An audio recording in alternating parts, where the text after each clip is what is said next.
offshore and onshore, both in the East Coast and the West Coast. So how we are producing from onshore and offshore. What do we have? We have got large number of fields, so that more than 250 fields. What is the analysis, especially how offshore fields are contributing? In order to put our efforts for improving the production, we have tried actually that some of the fields are monetized and fields which were not producing are revived. So I'll show you some of that actually. And then in order to improve the production again from the country, some of the discoveries which were not on production, government came out with a policy called Discovered Small Field Policy. So recently we have concluded the DSF3 bid round. So where a number of offshore blocks are getting awarded. I'll just update on that, showing you that, how the activities will be increasing in the next few years. And little bit on the offshore E&P operations to share with all of you that what exactly happens over there. And as I mentioned that the MOU for the integrated weather forecasting system. Next, please. So this is how the country's production has been, and this has been declining for the last about 10 years. There are different reasons for it. Some of that I will be explaining to you in the few slides actually. So the country's production actually declined during the last 10 years from 2010-11 to 2021-22. It is essentially because we could not get any major discoveries and most of our fields have been old. So the contribution has reduced. But there is a silver lining that in the next few years, this production will increase. We have put a plan together and then we are already working on that direction. And bottom side, if you see the second graph, that gas production has also declined. But 21-22, this gas production has already been reversed and the production has seen an increase. Compared to 2021, in 21-22, there was an increase of 18.5% in terms of gas production. Essentially, it was because of the production which came from East Coast with the operator. All of you maybe have seen the media news from the Reliance, the KG-98/3 field has commissioned production. So in the next few years, we will be seeing that production will be increasing both from oil and gas. Next. So just to share with you that as all of you may be aware that we are a major importing country, both for oil and gas. We import about 85% of oil in 21-22, and then about 48% of the gas was imported. So our plan shows that in the next few years, if the production is increased, we can expect that by 23-24, the 81% oil will be imported, and the gas production and gas import will be less than 30%. So this will be leading to, towards our effort, what was being mentioned as Atmanirbhar Bharat. And on the right side, there are two blocks which I have shown that, which are the major areas which are contributing for oil production. It's called Mumbai offshore, Rajasthan, Cambay, that is the Gujarat area, Assam, Arakan, which is the oldest in terms of oil production. In terms of gas production, also major contribution comes from Mumbai offshore, KG offshore, Assam, Arakan basin, and Rajasthan. Next. So this is what I was mentioning about onshore and offshore production. Currently, in 21 and 22, there is almost equal production in terms of onshore and offshore contribution. Almost 50% is coming from offshore and 50%, 51% is coming from onshore. This will be slightly changing by 25 actually. That onshore will be reducing. It will be about 48% and offshore will be about 52%. And the bottom, you can see the kind of numbers which are there in terms of production for oil. Next. In terms of gas production, as you can see, currently in the FY22 from the onshore, the contribution was 33% and offshore was 67%. That means about 2/3 production was coming from offshore and 1/3 was coming from onshore. So by 24-25, the projection is that we will be producing about 52 BCM of gas on the annualized basis, and from out of this, onshore will be 16.4 BCM, and from offshore it will be 35.6 BCM. So offshore is going to be an important contributor in terms of gas production. Next. So this is how it is actually what I was mentioning, that our production has been reduced over the last few years. You can see that we could not get any new major discoveries in the last few years, for which we have put a now intensive plan in terms of exploration. Some of that I will be showing you in the next few slides. So what you can see, and I've tried to put together that both on the East Coast and West Coast, what kind of discoveries have come, which have led to enhancement of production. So on the violet color, you can see on the East Coast in the right handmost side, that KG-98/3, which I was mentioning, which has led to enhancement or revival of production. This is oil plus oil equivalent gas, that is O plus OEG. On the left side, if you see, most of this is in the blue, which is basically offshore, western offshore side discoveries, which led to enhancement of production over the past few years. Next. Next. So as I was mentioning, there are about more than 250 fields which are producing in the country. And as we can see that, the 50% of total production in terms of O plus OEG basically comes from 5 major fields. And still Mumbai High continues to be the major field. Just last, please. Previous slide. Yeah. Mumbai High continues to be the major field which has been producing since 1976. And after that, we have got Vedanta field from the Rajasthan, KG-98/3, as I was mentioning, Basin field. So all these fields, so 50% of country's production comes from 5 fields, another up to 60%, total 8 fields are contributing. So country's overall 80% production is coming from 27 fields, out of which 16 fields are basically from offshore. Next, please. So this next slide shows the 10 major oil fields and 10 major gas fields for 21-22, how these have been contributing. And as you can see, there are 6 fields from offshore which have been contributing in terms of oil production, and about 7 fields which are there in terms of gas production. Yeah, next, please. Next, yeah. So what we have to try to do in the last few years is to put some of the fields which were to be monetized, and this is the biggest example which I mentioned, KG-98/3, which has started contributing. Currently, it is contributing about 20 million meter cube of gas per day out of about 100 million of gas production per day basis. So this is contributing about 20%. In the next few years, we will expect that the production is going to increase, and we expect about 30 million meter cube of gas per day contributing from this field. Next, please. So I was mentioning about the discovered small field policy. So these are the field. This is the field which is the first in Western offshore, which has been put on production by a private operator, and this is contributing with both in terms of oil and gas production actually. So idea is basically that all those discoveries which are not contributing must start contributing towards the nation's oil and gas production. Next. So I was mentioning about the DSF-3. So this is about the DSF-3 bid round, which has been just recently concluded. Next, please. So there are 75 discoveries which were identified across the 32 contract areas. So we clubbed these discoveries under the different contract areas and have put together for bidding. The bid round has been concluded. The award has been given. The contract will be signed recently. The important point for information to all of you that out of these 32 contract areas, 21 contract areas are in offshore actually. So these offshore areas will be contributing. These are getting awarded to 15 operators across the country. Some of them are foreign operators also.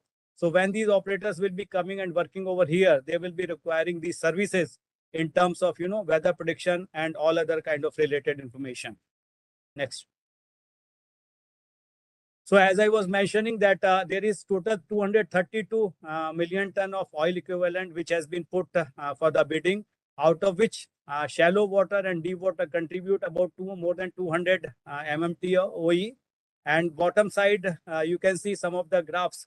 That is KG Basin, Mumbai Basin, and GK.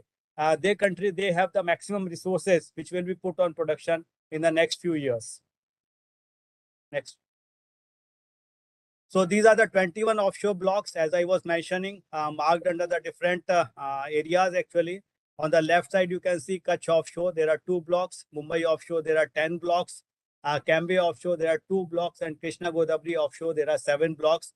So this total 21 blocks are there, spread across both East Coast and West Coast. Next. Yeah, so just quickly to tell you, just for information to some of you, because this subject may be new, that, what exactly are the petroleum operations in offshore and how do we move actually. So there are different stages. First is the licensing, let us say like in DSF-3 when we are giving. After that, exploration appraisal is done. But since these are discovered fields actually, so development work will start, and then operations and decommissioning. This is how it is carried out.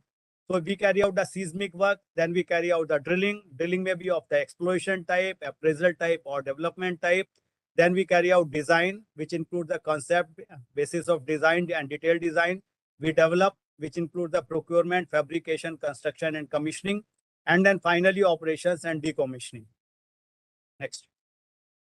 So this is the basically, showing some of the photographs in terms of seismic data acquisition. We send the waves and then get the reflection, which is then used to interpretation that where exactly the oil and gas is located. Below, you can see the seismic data acquisition vessel. Then the processing and interpretation is carried out through different kind of softwares, computers, data analytics, exploratory drilling. So these are the kind of, ships which are used for exploratory drilling. Next. So these are the different kind of rigs which are used, because one of the very important activity which is carried out in terms of in order to produce is to carry out the drilling. You can see different kind of rigs are there. One is called the drill ship, which is used for the water depth up to 12,000 feet. For any kind of offshore activity, the water depth is a very important criteria. Then we have got semi-submersible rigs, which operate up to a depth of 10,000 feet. Jackup rigs, which operate up to the 500 feet. You can see at the third, picture, which is over there. Drilling barge, which operate in shallow waters, and the land rigs. Next. So these are the kind of photographs you can see. Left side is the mobile jackup rig, and right side is a kind of floater, which is used for drilling. Next. So these are different kind of platforms depending on the type of depth. Again, the depth plays the major criteria in terms of production and the kind of resources which are to be put. We have got fixed platforms, then compliant tower. We have got mini TLP, then conventional TLP. Then we have got semi-submersible floating platform system. Then there are truss spar, which is a kind of technology partly hanging. Classic spar, then central buoy, and subsea tieback. So we tie back through the wells to the floaters actually. Next. So what we are trying to do, as I was mentioning, that in order to increase the exploration in our area, all the area which was there with the Ministry of Space or Ministry of Defense is being released for carrying out the exploration. And in the next 2 years, we have planned that all the exclusive economic zone, EEZ, the entire area seismic survey will be completed with a special sanction of about 770 crores from MOPNG. The work has been awarded for carrying out the seismic survey. And this will be completed in the next 2 years, which will give a lot of potential to all of us in terms of harnessing the energy and oil and gas for our country. Next. So as I was mentioning, another area which has been opened is the Unmanned exploration area. So 97% of the no-go area in Andaman and Nicobar has been cleared and for the exploration activities. The survey has been completed. More than 22,000 line kilometer of 2D area has been acquired, and this is currently under processing and interpretation. And we expect that in another 6 months' time, activity drilling will be carried out over there, which will help in identification of some of the discoveries and then putting them on production. Next. So this is the total offshore E&P operation scenario in both in East Coast and the West Coast and the East Coast. On the left side, you can see West Coast that we started operations in 1974. More than 1,700 wells have been drilled. There are 62 active blocks. More than 263 valid platforms are there, 2 FPSOs. There are 33 rigs, process complexes are there.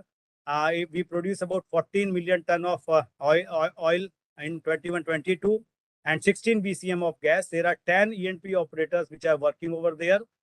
On the East Coast, the operations started in 1980. There are 61 wells have been drilled. There are 39 active blocks. So as I was mentioning, the activity is going to increase. Then FPSOs are going to be commissioned in the next few months. 2 FPSOs will be commissioned. Currently, there is no FPSO over there. There are 2 process complexes. Oil production is less because mostly gas is being produced. About 6.8 BCM of gas is being produced over there. So activity in the East Coast is going to increase, and we expect that in the next few years, East Coast will be contributing substantially, both in terms of oil and gas production for the country. Next. So this is how it is actually in terms of overall active blocks in the India. As you can see in the Kutch Basin, there are 8 blocks which are with the PSUs, 3 blocks with the private operators. In the Mumbai offshore, there are 43 blocks with the PSUs and 6 blocks are with the private operators. On the right side, you can see Mahanadi Bengal Basin. 1 block is with the PSUs, 3 blocks with the private operators, and 2 blocks in Andaman Nicobar Basin is with the PSUs. Next. And this is the active blocks in terms of Cambay Basin. There is 1 block with a PSU, 1 block with a private operator. In Kaveri Basin, there are 3 blocks with the PSUs and 4 blocks with the private operators. In the KG Basin, as I showed you, number of blocks are there. 18 are with the PSUs and 8 blocks are with the private operators. Yeah. So this is the contract areas, as I mentioned, total in the DSF 1 and 2, which have been awarded. In Kutch offshore, 1 block has been awarded, which is with the PSU. In Mumbai offshore, 5 blocks have been awarded with the under DSF 1 and 2, 2 with the PSUs and 3 with the private operators. Mumbai offshore, active blocks, there are 4 with the PSUs and 2 with the private operators. Similarly, on the right side, you can see with respect to the East Coast in Mahanadi and the Krishna Godavari offshore. Yeah, next. So, as I was mentioning, that realizing the importance of integrated weather forecasting, we have signed an MOU with Inquis,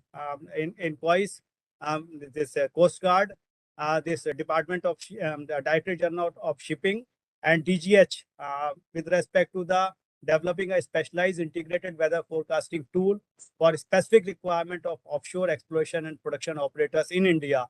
Because as I mentioned that number of private operators will be increasing in the next few years, it is important that this very important activity is taken care with the kind of resources which are available and is provided along with the, in a joint way actually. So in this direction, work has been happening. There is a capacity being built actually. We are thankful to Inquis for providing the training and developing a training program.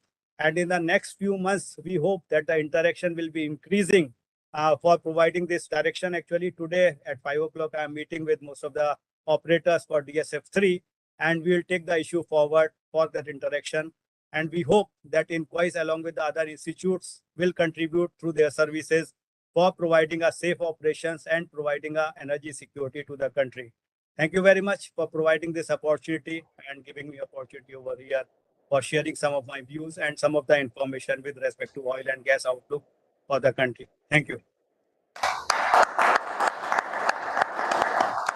Thank you very much, sir, for the very informative address highlighting the activities of DGH and also highlighting the importance of weather forecasting for particularly the offshore E&P planning and activities.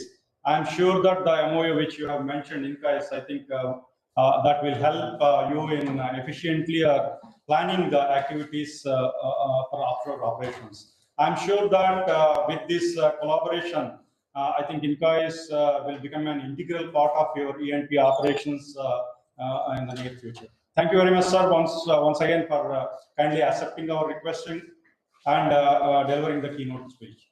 Thank you very much. Thank you.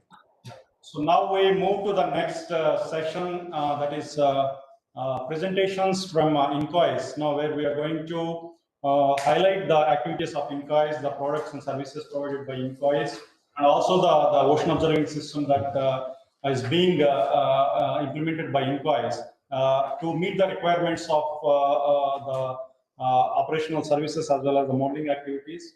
And also we have one presentation on ocean data that is generated from these wide variety of observing network. So may I now request our speakers, to limit the presentation to 8 minutes, and then we leave a few minutes for questions from the audience. I request audience to type your questions in the chat box. My colleagues will, after all the 3 presentations, then we'll take up the question and answers. So may I now request the first speaker, Dr. Sudhir Joseph, is the Divisional Head of Applied Research and Research to Operations from OSAR Group at Inquis. Dr. Sudhir, floor is yours.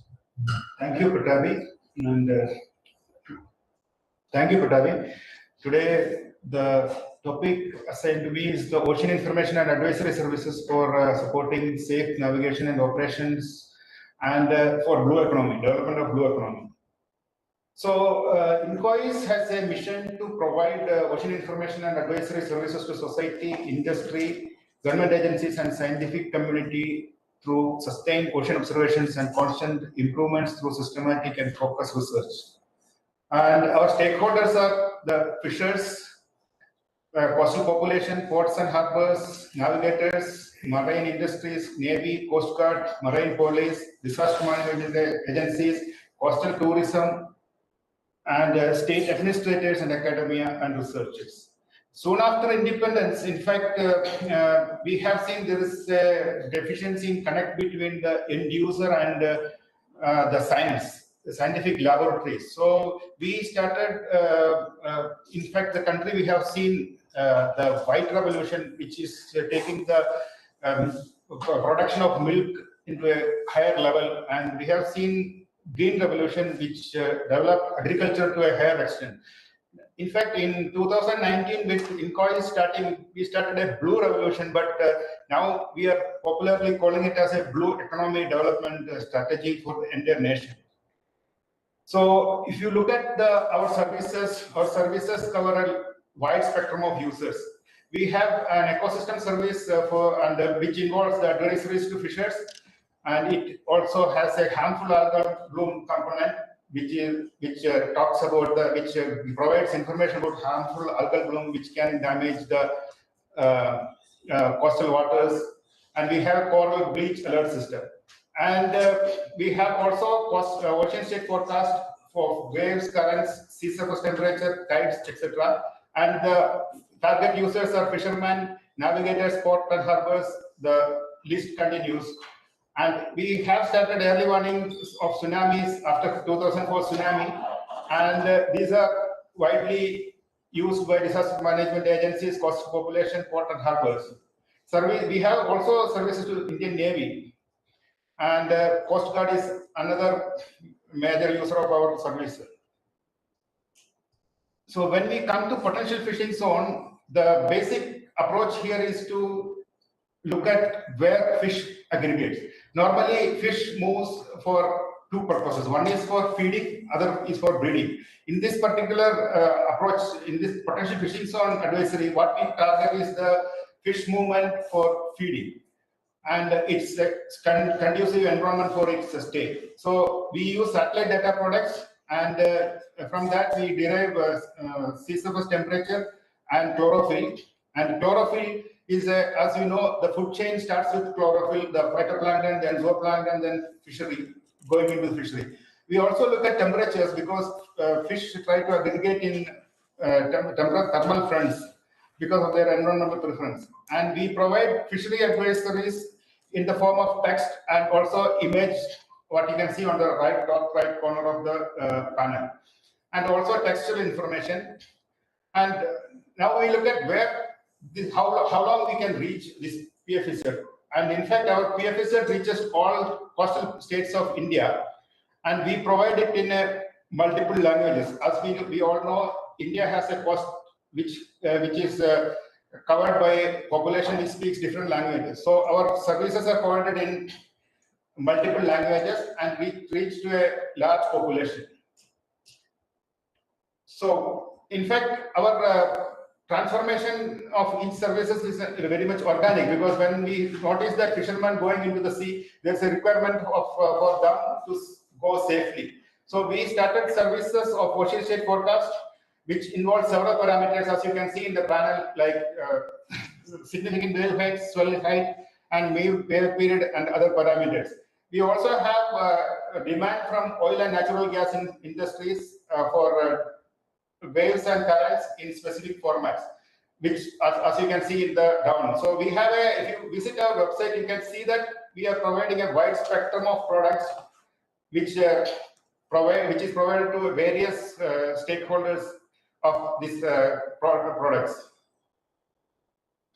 So we look at the user's demand. For example, in this case, oil and natural gas industry require the current and wave forecast in a particular form which they are convenient. So we take their requirement and develop our services to suit their requirement and provide that. So, and we have a contract with ONGC and other agencies to provide our services in a consultancy mode. We also have other service, which is the oil spill trajectory prediction, which is widely used by Coast Guard. What you see in the map is the Chennai oil spill, which happened in 2017. And if you look at the spread, because it is very important, because this oil spill is a widely damaging catastrophe for the coastal ecology, and it really leads to fish death and other problems along the coast, and it also spoils the beaches. So if you look at the, we have registered users of 192 registered users for this particular service, and Indian Coast Guard is a major user for this particular service. And now, apart from these services, it is important, developing these services, it is important to reach these services to the end users, and we use several mechanisms like telephone and fax, SMS, voicemail, helpline, through voice helpline, and also through apps. These days, mobile apps are becoming very popular, and many people who are capable of using the mobile phones with applications, so they use through that. And we also have connectivity, end user connectivity, through different agencies like MS Swaminathan Foundation, Reliance Foundation, and other NGOs. We also conduct regular user interaction workshops. We hear the users' demand, we respond to them, and changes, if there are requirement of changes in our services, we do that and provide, but we try to better our services on a regular basis. If you look at the user statistics for PFZ and OSF, we can see that there is a continuous increase. And as of now, in India, it is estimated there is an estimated number of 9 lakhs fishers, and we have already reached around 7.2 lakhs fishers with regard to PFZ services. OSF service also continuously see that the users are increasing with time. Now comes to the tsunami warning service, which we started after the 2004 tsunami, and it requires a very systematic approach to reach the information from deep sea to our laboratory, and then reach that derived information back to the coastal area. So we have established a observation network, and we also receive data from other observation networks of other countries through collaborations and mutual understandings. And we have a connected communication system through different satellites. And once we have a data reaching at INCOIS, we have a modeling system, and again, the communication back to the end users or the disaster management agencies. So important component of this chain is the decision support system. From different observation system, the data reaches to the decision support system. Our scientists look at the data continuously 24/7 mode, and also it has an automated alert system which looks for different thresholds which we defined already, and provides an alert, and automatically the operational bulletins are issued. The bulletins are issued to disaster management agencies, and disaster management agencies gives the final call for call on action to be taken. So if you look at the performance of our tsunami warning center, it is one of the best warning center in the world, and it performs as per the USGS guideline with regard to this. You can see the indicators, or the key performance indicators, which is defined in the table. And it is this slide also gives an indication that this tsunami warning center is not just a warning center which is happening, because the frequency is very less. People may not be realizing the importance of it, but as you can see that around 667 earthquakes happened in the past, and we were monitoring, and even that without any false alarm, the system was performing. It is also important to have what kind of hazards, what kind of damage once the tsunami wave hit the coast. It needs to be assessed, and also it's not only tsunami waves, other catastrophes like storm surges, cyclones, etc. So one of our important tasks was to develop a multi-hazard vulnerability map all along the coast. So based on this, disaster management agencies and other agencies can take appropriate decision regarding evacuation and safe measurements to be taken during such disasters. And when we look at the socio-economic impact of these three major services of INCOIS, the PFZ service, but because of the easiness of the fisherman in search of fish, there is a reduction in the search time, and it is estimated that 91 crore tons of carbon dioxide emission is reduced because of this usage of PFZ reducers. This is not a study done by INCOIS, it is done by National Council for Applied Economic Research in 2015.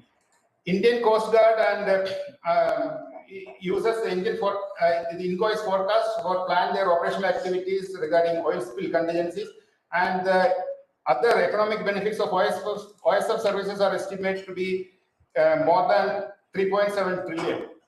The gross investment made by INCOIS to provide OSF in 2015 against that benefit is just 6.47 crore only. And when we look at the early warning centers of tsunamis economic benefit, we have estimated expenditure of we would have spent considerable amount, considering the fact that during fighting we have spent around 3,500 crore for evacuation to avoid a false alarm. Because we have been working and avoiding false alarm, we are saving considerable amount of government's money. And now, when we look at the potential of connection, in fact, it is not iConnect, it's INCOIS Industry Connect. So from inception, INCOIS has been closely associated with industry partners in the field of information technology, oil and natural gas industries, shipping industry. Industry is involved in development of port and harbor and offshore platforms. But we have other avenues also. If you look at the India's potential of 9.7 million tons of seaweed, which is a upcoming market, which has an upcoming wide market in the global scale, whereas our production is just 34 kiloton per year. We have a agricultural potential of 4 to 8 million tons, but our production is just 0.01 million ton per year. India has estimated to have potential about 54 gigawatts of ocean energy, but we are yet to exploit much of it. Similarly, wind energy potential of India is also underexploited so far. Jellyfish is a troublemaker, which is considered most of the cases, but it has also a potential as a fish feed in aquaculture, and this is another opportunity which is yet to be exploited. So thus, we have a bright future if industry is coming forward. INCOIS alone cannot venture into all these potential areas. So we expect industrial partners to come up, and what we can do is the environmental impact assessment and the environmental suitability assessment for any of this maritime industry to start up. So with this, I conclude my talk. Thank you. I thank the organizers and Director INCOIS for this opportunity. Thank you, Dr. Sudhir. Thank you for briefly presenting on the INCOIS services and products that have been provided by INCOIS, and also highlighting the potential areas for collaboration with the industry. Now I request Dr. Anish Lotlika, Regional Head Ocean Observation Network from OMDA Group of INCOIS, to make a brief presentation on ocean observing system.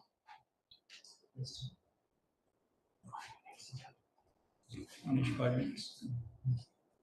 Good afternoon, all. So I'll be presenting on the ocean observing system.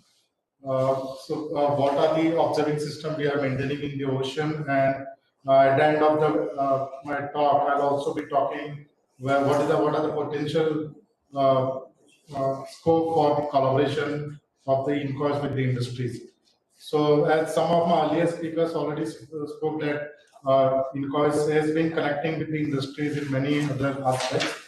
And ocean observation is one aspect which is very essential to predict the ocean, which has a large impact on the weather as well as on the climate. So Ministry of Earth Science through its autonomous institute, one is INCOIS, and also with the National Institute of Ocean Technology has been maintaining the observation system which are sustained in Northern Indian Ocean to collect the parameters that is useful for many applications. Now, these observations, whatever we do, usually is used to provide ocean information and advisory services. It is also assimilated in the ocean and atmospheric models. It is also used to validate many of the operational products and to understand the various oceanographic processes. And there are very specific observations which have been carried out to understand different ocean atmospheric processes, such as mixing, and to have different schemes for the model parameterization, development of the algorithm, and also it is being used this for the development of the capacity. Now, to carry out these observations, we use a wide variety of the instruments. And some of the observations which we sustain are just listed here, which includes wide spectrum, right from the Argo float, which is an autonomous vehicle with variety of sensors, which takes continuous ocean measurements. Then the satellite tracks surface drifters, which floats on the surface, giving the atmospheric pressure as well as the air temperature. So INCOIS, as an India, we have a commitment to deploy 50 Argo floats every year and 40 drifters every year.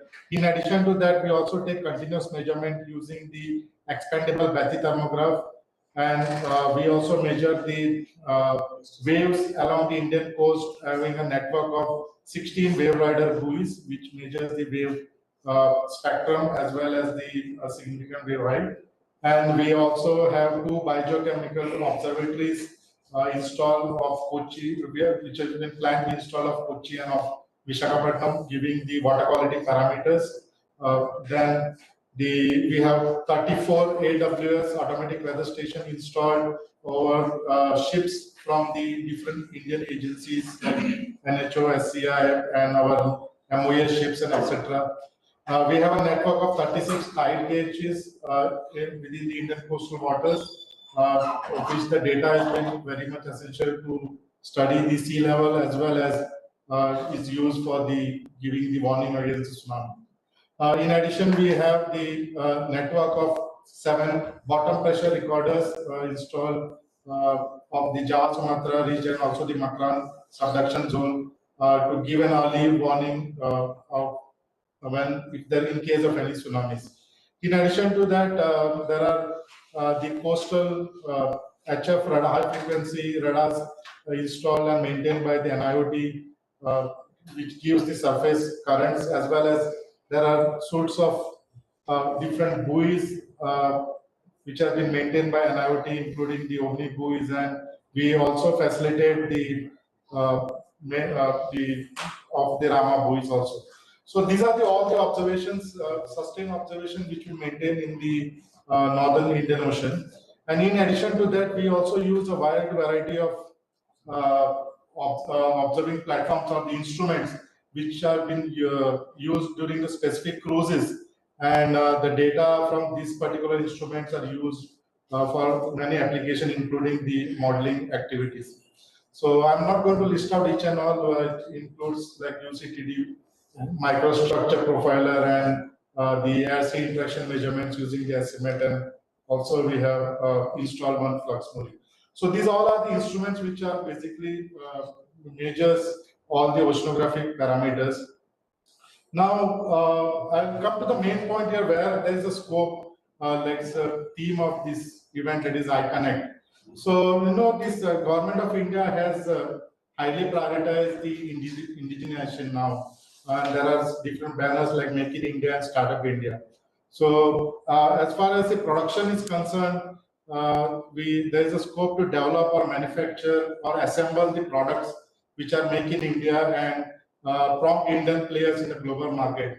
I guess some of the work has been already initiated in this direction, and there are few oceanographic instruments which have been developed indigenously some of the technology which has been developed by NIOT has been transferred to the private industries, and they are successfully manufacturing the instruments. And we also will be using those instruments to have the continuous ocean observations.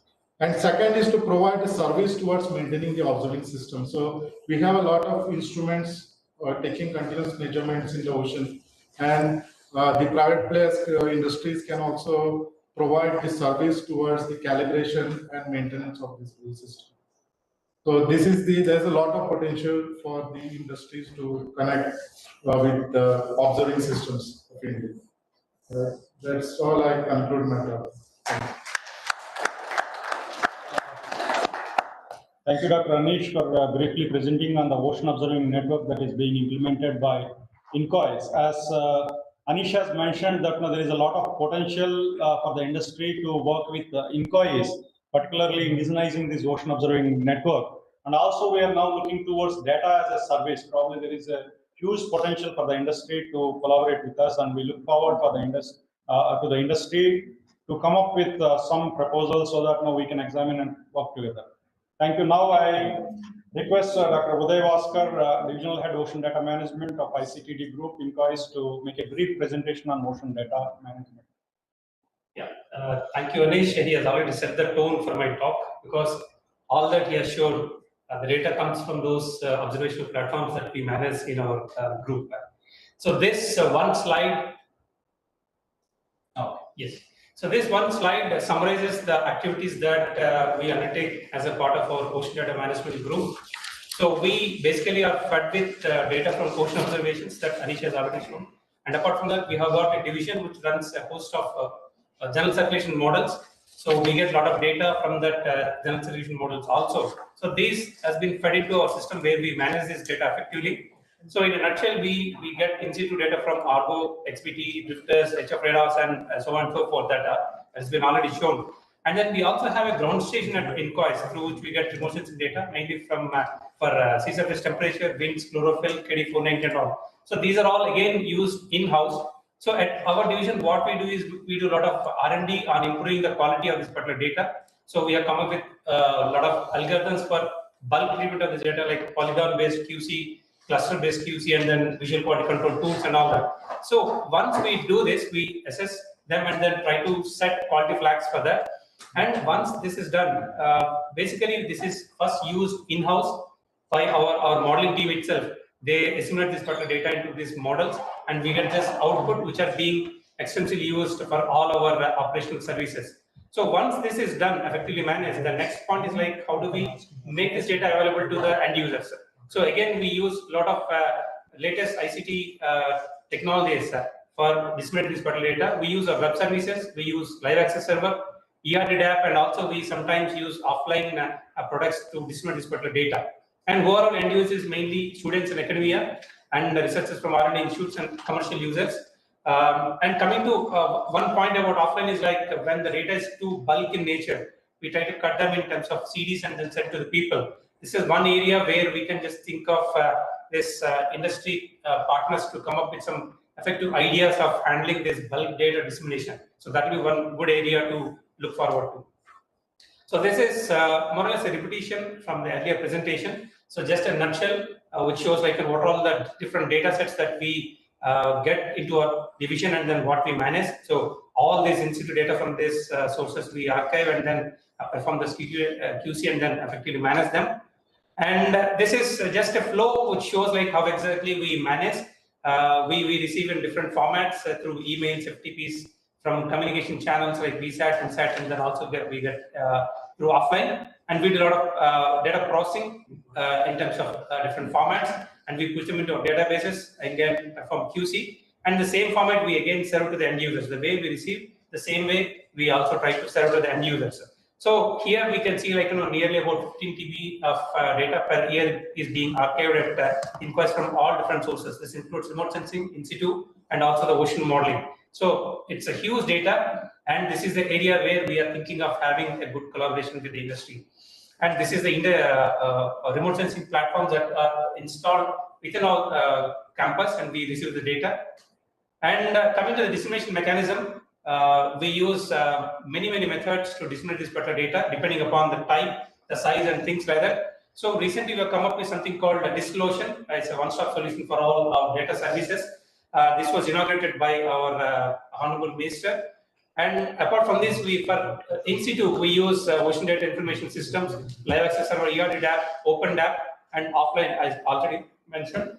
And we also have come up with a dedicated metadata portal where any user can search and then get the information about the metadata that being archived in INCOIS.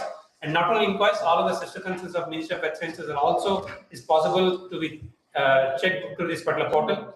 And I already mentioned huge size data is handled through either FTP or cutting a CD. And we also compile all the publications that is coming out of this particular data that we are disseminated to the end users.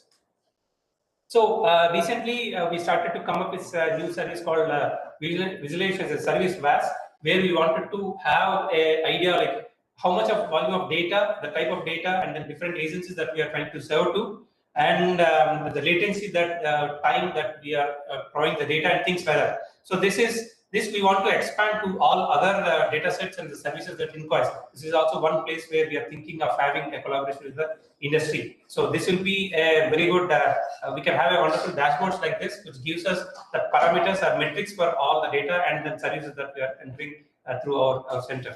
I think this is a nutshell. So what I want to conclude is like there's huge amount of data and a huge potential to have a collaboration with the industry, particularly using AI and ML techniques to improve our data services. So that is the area where we are thinking of collaborating with the industry. Thank you.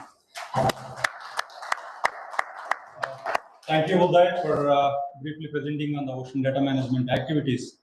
You all see that now this data what Dr. Uday has mentioned, we are receiving highly heterogeneous and voluminous data from wide variety of in situ and remote sensing observing system into our system. And of course, we have adapted some latest technologies now to efficiently manage this ocean data and also to provide data services. But still, I see that now with the emerging technologies like AI, ML, now there is a lot of scope for improving our data services, particularly using this AI, ML. I definitely see that now there is a tremendous role to play by the ICT, and hope our deliberations will move towards that direction. So now we are moving to the next session. I think we are slightly beyond the schedule, and I think we'll take the questions, if any, by email. So otherwise, we'll move to the next session, signing of memorandum of understanding with the industry partners. As you all know that this Industry Connect event includes a wide variety of programs such as mega industry conferences, presentations, plenary talks, technical exhibitions, B2B meetings, roundtable discussions, as well as breakout sessions, which would enable promotion and fostering of business.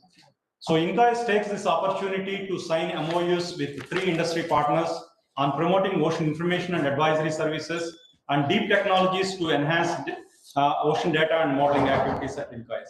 So now the first MOU is between INCOIS and the Spot Flag Technologies Private Limited, Hyderabad.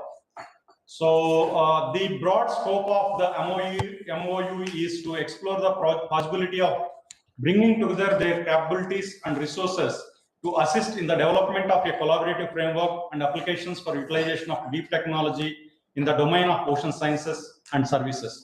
Now I request Director INCOIS, Dr. Srinivas Kumar and Mr. Ram Prasad Ravi to exchange the MOUs.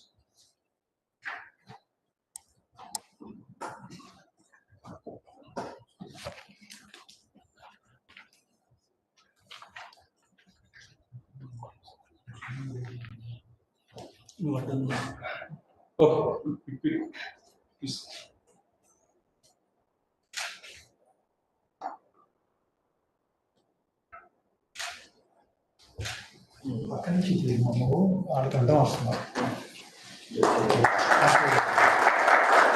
Thank you and congratulations to Spot Flag.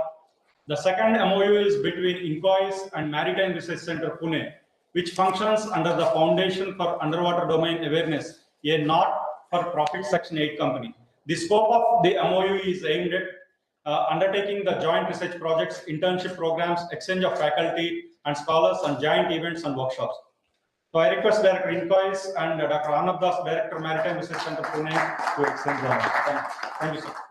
The third MOU is between Inquiries and Infeed Fresh Foods Private Limited, Bangalore. The broad scope of the MOU, including to develop joint synergies by deploying the mobile services like the Fishgram digital platform, having state-specific data in regional languages for dissemination of information as desired by the both parties, cooperate to provide desired services to the marine fishermen of the country. I request Director Inquiries and Mr. Venugopal Amineni from Infeed Fresh to exchange the MOUs. Thank you, and congratulations to MRC, Spot Flag, and Infeed Fresh.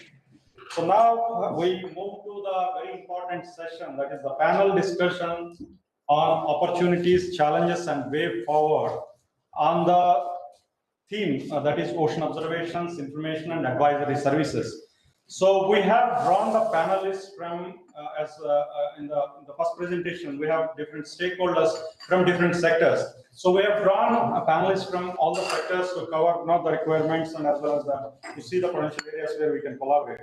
So we have the panelist, Dr. Tata Sudhakar, Head Ocean Observing System NIOT, Dr. Arnab Das, Director Maritime Research Center, Sri Sridhar Sheshadri Spot Flag Technologies, Captain Sridharma Shastra, Port Officer, AP Maritime Board, Sri PMK Kumar, ONGC KG Base in Kakinada, Captain Harish Katre, Deputy Nautical Advisor, Director General of Shipping, Sri Abdul Rashid, Head of Section, Leading Specialist, COVI India Private Limited, Ganesh Nakhawa, Director Marine Suppliers Communities, Captain Fish, Sri Raghavendra Vedam, Ajishta Industries Private Limited. The moderator of this session is Dr. T. M. Balakrishnan Nair, is the Group Director of Operational Ocean Services and Applied Research. So he is responsible for converting this research into services and products. So I request Dr. Balakrishnan Nair to moderate the session. Thank you, Mr. Patabi, and thank Director Inquiries and the organizers for giving this opportunity. Let me welcome all panelists. And I'm very happy to see that these panelists are the entire spectrum of the marine sector, marine industries, and the eminent scientists. So this is it's a very great platform to interact and get some answers for our opportunities, challenges, and way forward. How Inquiries services, Inquiries observations, and the data should be aligned towards making the supporting the Indian industry. This is very important because the entire international community is going towards a kind of a sustainable ocean services and observation aligning with the industries. And the same thing is happening in India, where we have a very clear-cut policy on the blue economy, which is actually to support the industries. So Inquiries' role in this is very great. So let me start with the essence of or the most important sector of the ocean services or ocean research towards the industry. That is mainly the ocean observations. Let me start with Dr. Tata Sudhakar, Head Ocean Observation Systems, NIOT. Dr. Tata, this NIOT established extensive ocean observation network. Apart from utilization of this network for R&D and operational services, what's your suggestions for aligning this observation system for sustainable use for the offshore industries? When I say that utilization for offshore industries, not only the data produced, but also the your future plans for development of indigenous sensors and observation systems. Dr. Tata, please. Thank you very much, and good afternoon to all of you. And congratulations for signing MOUs with industry. That actually goes well with the event. We are also signing one technology transfer with an industry today at 4 o'clock. Once I finish this, I'll go there. That is basically we got a deep sea microbes which actually survive on oil. So that is actually crude oil biodegradation technology we are transferring to industry, which actually does oil pollution control. Inquest, I thought when it comes to inquest, the concept of inquest actually happened for 20 years back, and my 39 years of career, it's actually one of the best. Because previously data used to be with the individuals.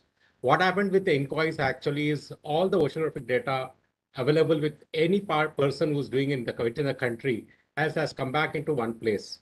And they have developed excellent facilities to make new products out of it. Of course, most of the things actually they are already presented. So one thing is that I see it is actually is there are two things here. For every observations, there has to be an instrumentation backbone has to be there. Institutions who actually are deploying and maintaining and to generate the quality, we need to take care that whatever technologies we are using it, that is sustainable. Some of the technologies that NIOT has actually developed and transferred to industry, about 15 of them are already transferred to in observations itself. I see one of the panelists is actually the recipients of our technology, Assista technology. So one way is actually we should able to sustain this observations to actually generate new products. And Inquest is already, as I thought, is spread very well to take care of the most of the requirements of the oceanographic institutions and industries. It is a time we have to look at the new products, what we can do. I remember I was reading actually one article sometime back. We all of us know that we have two high wind energy locations, Kanyakumari and Gujarat.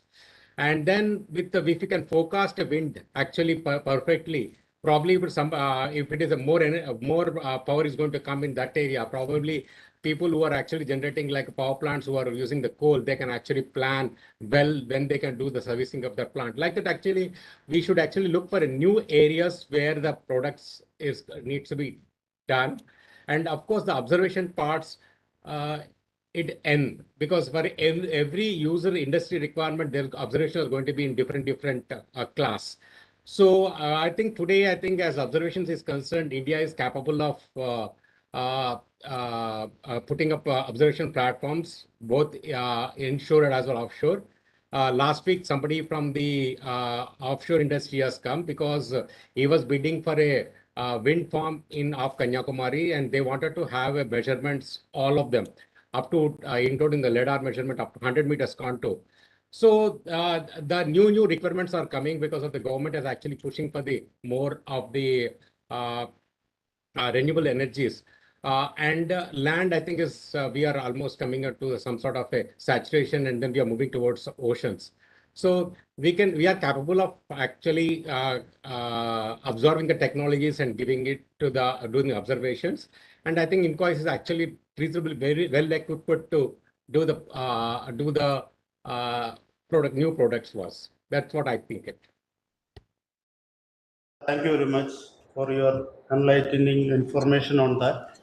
So each panelist now will be getting only 5 minutes because of the time restrictions. So let me go to the next panelist, Captain K. Sri Dharma Shasta, Port Officer, AP Maritime Board. He's not new to to Inquest. Captain, you know that AP Maritime Board is very valuable industry partner with Inquest for many years. Would you please brief on usefulness of Inquest services for maritime boards, especially for ensuring the safety and enhancing the trade? Also, your suggestions for customization of products also greatly appreciated if you can brief. Yes. Good evening, everyone. First, I would like to thank you for inviting for this discussion. And I have been working with Inquest very closely from almost 5 years now, and it's been really helpful to the trade basically. The usage of the services that are being given by the Inquest, especially for the improvement of the trade. Actually, when we started 5 years back, the inland vessels, even in fair weather, they were unable to go out because we are not aware of the forecast of the weather.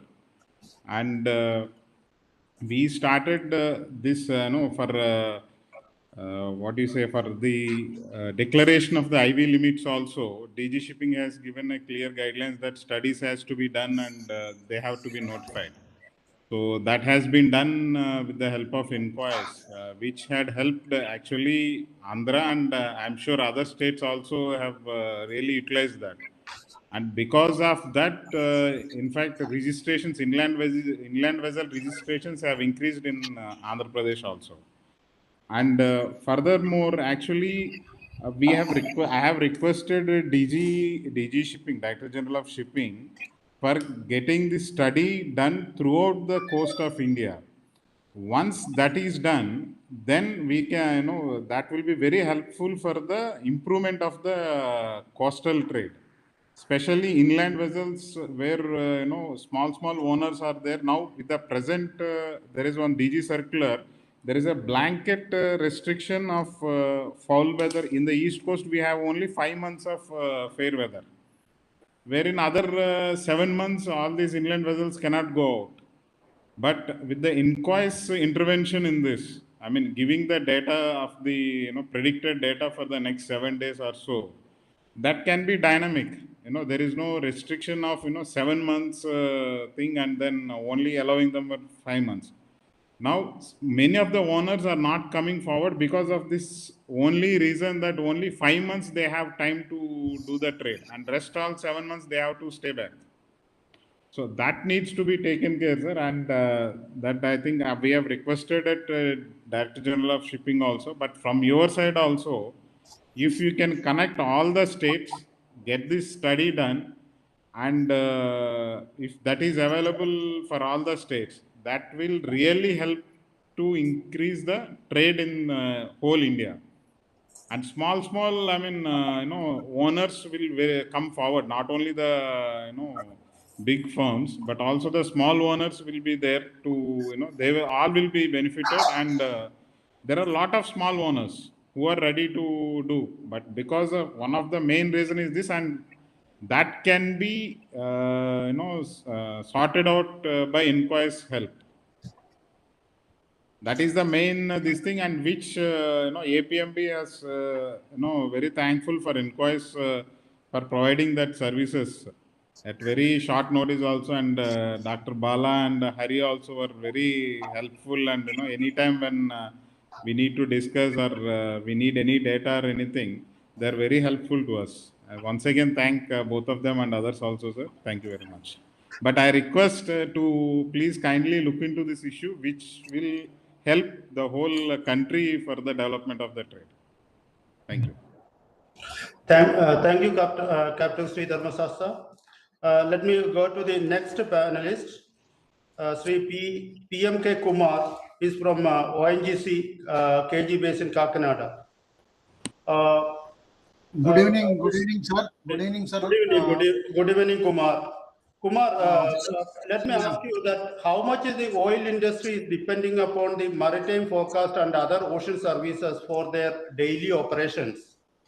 And in this context, how much beneficial is the inquest forecast for KG Basin, which you have been subscribing from 2017 onwards? So, as you know, well aware that keynote speaker was telling about our MOU with the DGH for developing a forecasting system for oil industry. And what is your suggestions for this? Yeah, first, good evening, officers from Inquise, DGH, and our senior officers from Mumbai, Porchia sir and Samir sir. Now, presently, ONGC KG Basin, we are carrying out the completion works of deep water wells in varying water depth from 300 meters to 1500 meters in 98/2 field. And we have the MOU with Inquise since 2017 for forecast of currents, surface current and bottom currents on a day-to-day basis, and 2 months ahead ocean forecast for a specific location, so which we are getting on day-to-day basis. So this is in the East Coast, the weather is very rough, and we face rough high currents in excess of 3 knots or 3.5 knots sometime, and then winds and cyclones are very common during the year, especially October to December. The INCOIS weather forecast is very useful planning tool for to carry out our operations, and especially during the cyclonic season. This the forecasts that are being issued, we take all the precautions based on the forecast being sent, and to carry out the safe operations. And once we discussed with Mr. Harikumar to improve upon the accuracy of the forecast, and he said some work is being carried out. I think improving the some infrastructure and all. So my suggestion is to implement that and give us more forecasts, and based on the weather forecast of the, say, let us say past 5-year data, is there any model that we can forecast weather for a coming period of 6 months or 1 year, which will help us in planning our operations? That is what I like to say. Thank you. Thank you, PMK Kumar. I'll respond to that regarding your some clarifications what you require at the end. So let me go to next panelist, Captain Harish Khatri, Deputy Nautical Advisor, retired Director General of Shipping. Sir, you are well aware of Government of India's prestigious Sagarmala project and its upcoming blue economy policy. In this context, how important is ocean forecast and other services from INCOIS for ensuring the navigation and operational safety for growth of shipping industry? Do you suggest for developing customized services as a part of Make in India program for shipping industry, especially from INCOIS is concerned, the software like the optimum ship routing software? Captain Harish Khatri, please. Thank you so much. At the very outset, I'm very pleased all the time to interact with Dr. Hari, and he has been kind enough to invite. So coming to the question quickly, and I understand the paucity of the and the discipline of the time. What really happens is that what are we looking at under Sagarmala? We are looking at actually Sagarmala, one of the major pillars was that it should be port-centric development, that be so, but the area where INCOIS has done a remarkable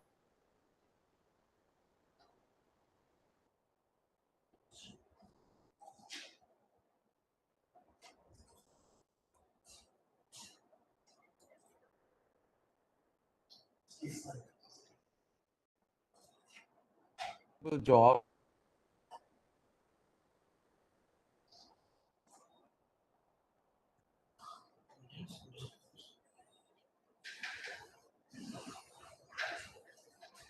Captain Harish, we lost you.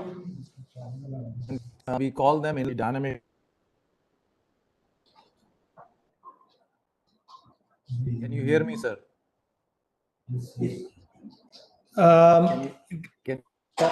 Captain Harish, your voice is a bit intermittent. Maybe if you can switch off your video, if it is possible to switch off your video, it might be better. Maybe we can just try that once.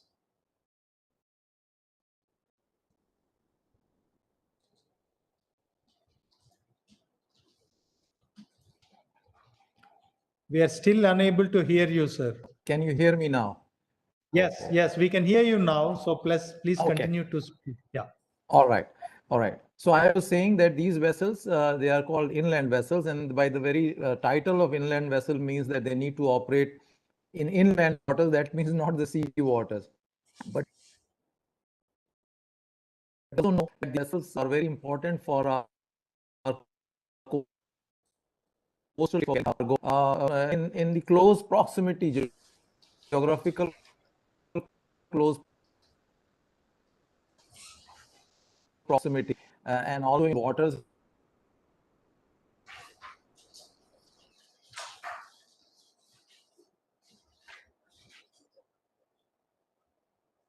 turmoil.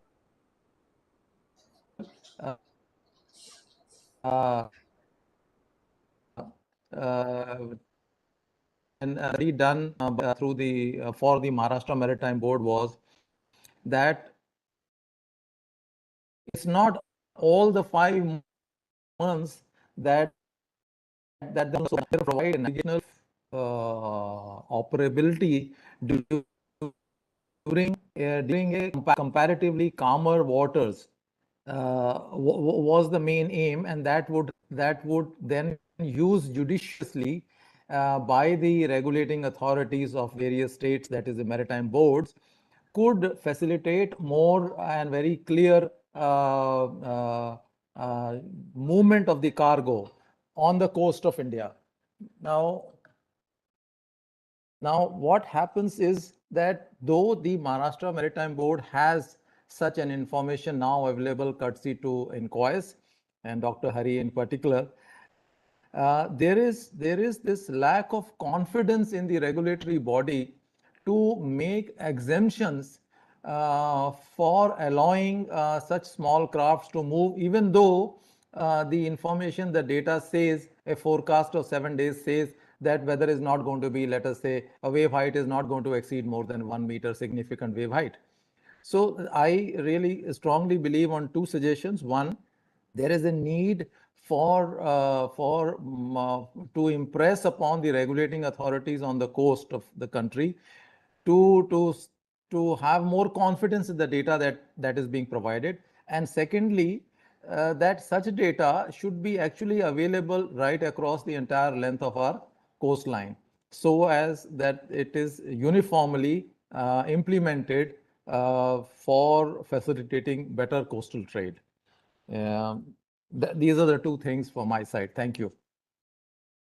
Captain Harish Khatri, I think whatever the suggestions you will be discussing in the last 1 or 2 minutes. Thank you. And let me go to next panelist, Sri Abdul Rashid, Head of Section COVI India. Sir, you're a very leading multinational company which is doing marine consultancy. In this context, how are you using the ocean data and forecast from the INCOIS, which is actually how it is benefiting your company? Do you have any suggestions to align INCOIS, because INCOIS is also working in the marine consultancy, to the need of marine align to the need of the your company's mandate? Yeah, good afternoon, and thank you very much for inviting me for this one. Yeah, as you said, I'm from COVI, and yeah, COVI is an engineering consultancy company based in Denmark. And India, we have offices in Gurgaon and also in Chennai. So basically, my team is basically dealing marine projects in India. So basically, we are into the design and modeling part, and then we are supporting design aspects for many marine projects both in east and west coast of India. So as you all know that any marine projects, the primary requirement is actually to get the reliable metocean data. So of course we have a lot of hindcast models available, and we in COVI we are also developing. We have a modeling team, so we have our own hindcast models, and both for Arabian Sea and Bay of Bengal. So that input basically we are using for all our marine projects. But the important challenge what we have is actually to the validating our own model.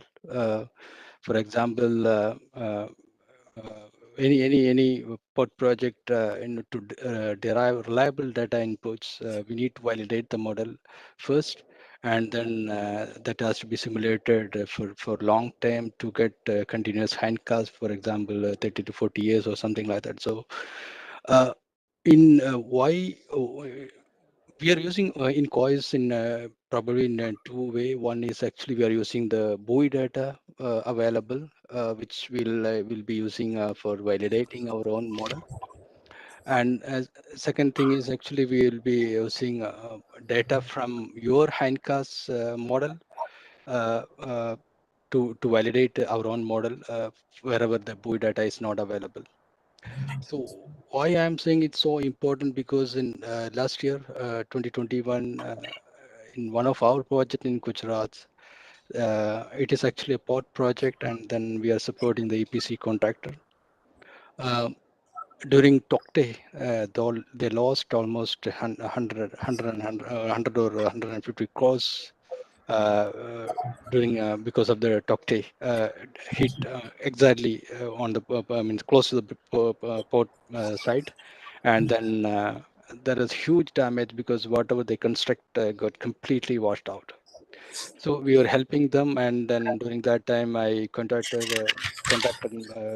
Dr. Hari for data sets, and then that was really helpful. I think he provided data on time, and that was really helped us to what is that, claim the insurance and other things. So what my suggestions actually, what I can see that probably the model what you are using, the hindcast model, may require some more improvement because we are also having same models here, not same, but maybe a different setup, but with almost fully calibrated things. So whenever I'm comparing, I can see some differences, and I don't know what exactly the parameters you will be using, and because you have a lot of data sets, and then you can really calibrate and validate your model. But then if you but what my suggestion is actually, if you can provide some more details on your own model, so that whoever is using your input, your model input will be really benefited from that. So that is only suggestion. Apart from that, I think it's really Incois is really good. What is that? I think on this kind of ocean services, especially in collecting data sets and also providing data whoever is required. Yeah. Thank you for that. Thank you for inviting me once again. Thank you, Dr. Abdul Rashid. Let me go to the next panelist, Sri Ganesh Nakawa, Director, Marine Supplies Communities, Captain Fresh. So, Mr. Ganesh, what's your suggestions for utilization of Incois services, such as potential fishing zone services and some of the species-specific fishery advisories what we are providing for enhancing marine fishery sector, especially the supply chain? Do you suggest that Incois fishery services need to be extended to deep sea beyond our ESET for the purpose? Hi, good afternoon, everyone. First of all, very warm welcome to everyone, and thank you for this opportunity for letting us speak. A while ago, only my teammates have signed a MOU to use the PFZ on our app. To begin with, I have personally used PFZ for more than over 10 years, and it has been very beneficial in terms of fishing and saving cost for my fishing trips, not only for me, but for our entire association, whoever are using the Incois data.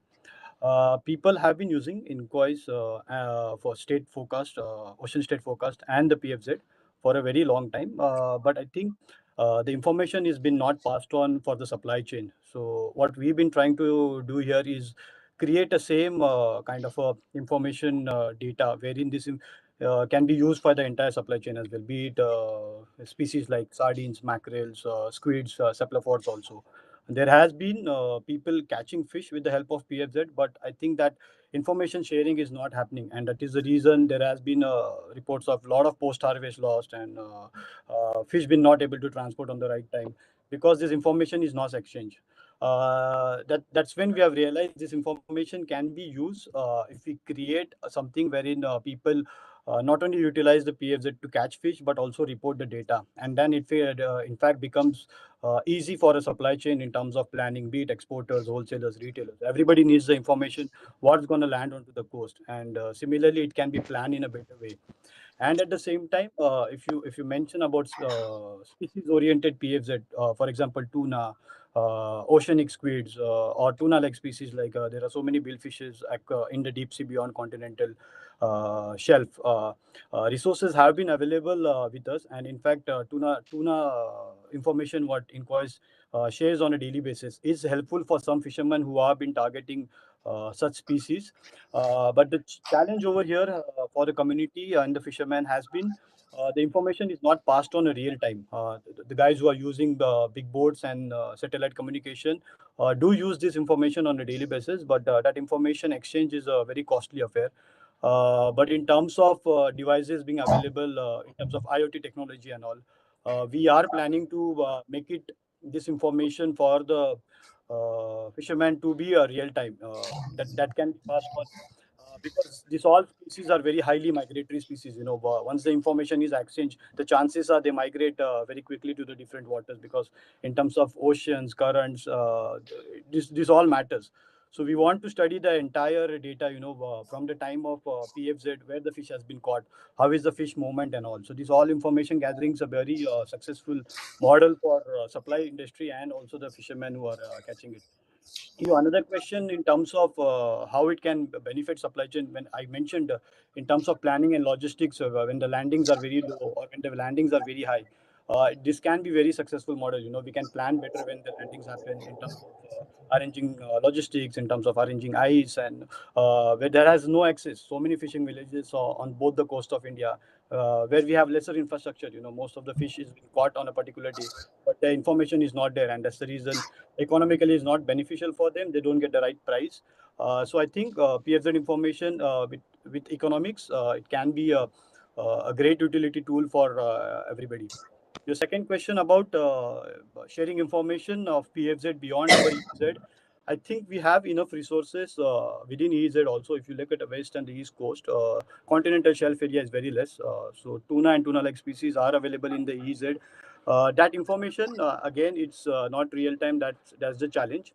If we share the information beyond EZ in the high seas and deep sea, we don't have a boat capacity right now to go beyond that. There are very few percentage of boats who can go beyond that and use that information. And I feel if we give this information, it can be accessible for the foreign fishing fleet, from South Asia and other countries who are fishing in our waters. That information can be used in a negative way, and these resources can be exploited. So I think there has to be a project in terms of building infrastructure, building boat capacity to target these species which are available beyond our EZ also. In fact, there has been study by Marine Fisheries Policies. There are over 1 million tons resources available in these waters. I think with the right infrastructure, boat building capacity, and this tech, we can use a privacy kind of a thing, and then we can share the extended PFZ beyond EZs and ICs. In fact, this will create a huge value change for tuna and high value species, because if you connect the IoT and this information, then you can create the whole traceability. How much fish is caught, the whole MCS, monitoring, controlling, and surveillance, can be easily manageable. The fish log books can be manageable. So yes, we need tuna and others species oriented beyond EZ also, but not without the capacity of Indian fishing fleets. Thank you. Thank you, Ganesh. Yeah. Let me go to next panelist, Dr. Arnav Das, Director, Maritime Research Center. Dr. Das, many of the data, information, and forecast product from INCOIS have utilization for our strategy courses that you are well aware, especially for the Navy. However, there is a need to improve and customize these products and improve its utilization by the strategic forces. What's your suggestions and opinion on this? How do you feel just sign the MOU can help for that? Thank you so much. At the outset, I must congratulate the INCOIS leadership and the team, Dr. T. Srinivasan Kumar, Director, Pratabi Rao sir, and also Dr. T. M. Balakrishnan, and many others who have been involved not just in the growth of INCOIS, but also in such visionary things that we've been doing. One is the digital ocean concept itself. I mean, and for the Government of India, INCOIS is the driving lab for this. also being so forthcoming in terms of the collaboration. I mean, you've been so openly kind of talking about it and encouraging people like us, and also the way this event has been planned. I mean, all the stakeholders are there, and it's a very good platform. And thank you very much for giving us this opportunity and also signing an MOU with us. Now, coming to the particular question that has been asked to me, I mean, INCOIS is the start point of the Digital Ocean Framework. I mean, Digital Ocean Framework is nothing but a larger framework for enhanced maritime governance. It kind of encapsulates everything. Now, the problem which we face, I mean, whatever effort has been going on, the import of know-how and technology from the West, we must appreciate that we are in the tropical waters. And unless we recognize the uniqueness of the tropical waters, and to give you a very simple example, the degradation of sonar performance from the polar or the temperate water to our waters is of the order of about 60%. So many of these systems become, if for the lack of a better word, they become redundant in our waters. So unless, I mean, Atmanirbharta or indigenization is not a choice, it's a requirement, critical requirement. I mean, I don't think we can escape that. So towards that, I would like to submit that the underwater domain awareness framework that we have been progressing actually encourages pooling of resources and synergizing of effort. I mean, we are a democracy. We have to kind of, there are a lot of contradictory requirements across various, I mean, in a democracy, prioritizing budgeting for just science and technology is not so easy. So how can we optimize? So the pooling of resources and synergizing of effort will be the most important thing, and that's what the underwater domain awareness framework brings about. Now, coming to the strategic aspect, which you have asked me very specifically, if you look at the larger Indo-Pacific, I mean, that's now become the strategic theater, I mean, the strategic space where we are all going to operate. The definition itself is the tropical waters of the Indian Ocean and the Pacific Ocean.